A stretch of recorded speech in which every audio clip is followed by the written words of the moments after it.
ಮಾಡಲಿಲ್ಲ. ಅವ್ರ ಪೀರಿಯಡ್ನಾಗೂ ಮಾಡಿದ್ರು. ಅವಾಗ ಯಾಕೆ ಮಾಡಲಿಲ್ಲ ಹೋರಾಟ?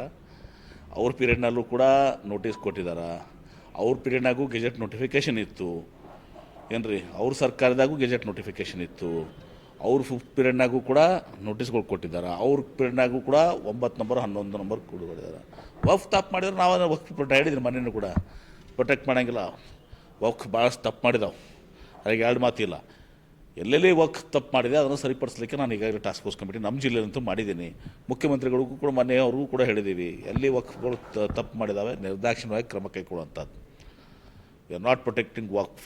ಮತ್ತು ವಕ್ಫ್ ಬರೀ ಕೇವಲ ಹಿಂದೂಗಳ ಆಸ್ತಿ ಅಲ್ಲ, ಮುಸ್ಲಿಮರದು ಅನೇಕ ಆಸ್ತಿಗಳು ಆಗಿದ್ದಾವೆ.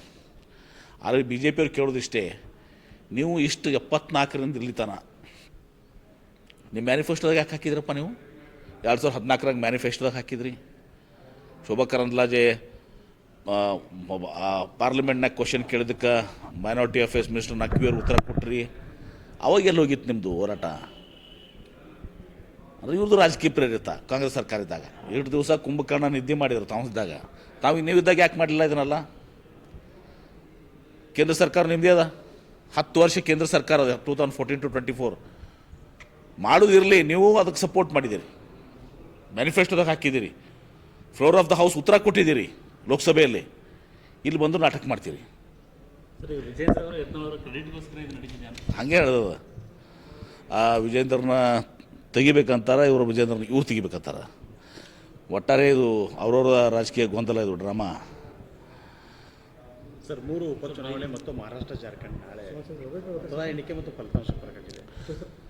ನಾವು ಆಶಾಭಾವನೆಯನ್ನು ಹೊಂದಿದ್ದೀವಿ. ಮಹಾರಾಷ್ಟ್ರದಲ್ಲಿ, ಜಾರ್ಖಂಡ್ನಲ್ಲಿ 2 ಕಡೆ ನಮ್ಮ ಪಕ್ಷಕ್ಕೆ ಇವತ್ತು ಬಹುಮತ ಬರ್ತದೆ, ಸರ್ಕಾರ ರಚನೆ ಮಾಡ್ತೀವಿ ಅಂತ ಆಶಾಭಾವನೆ ಹೊಂದಿದ್ದೀವಿ. ಆಯ್ತು, ಯಾರು ತಪ್ಪಿಸ್ತು ಮಾಡಿರ್ತಾರೋ ಅವ್ರ ಬಗ್ಗೆ ಕ್ರಮ ಆಗ್ತದೆ.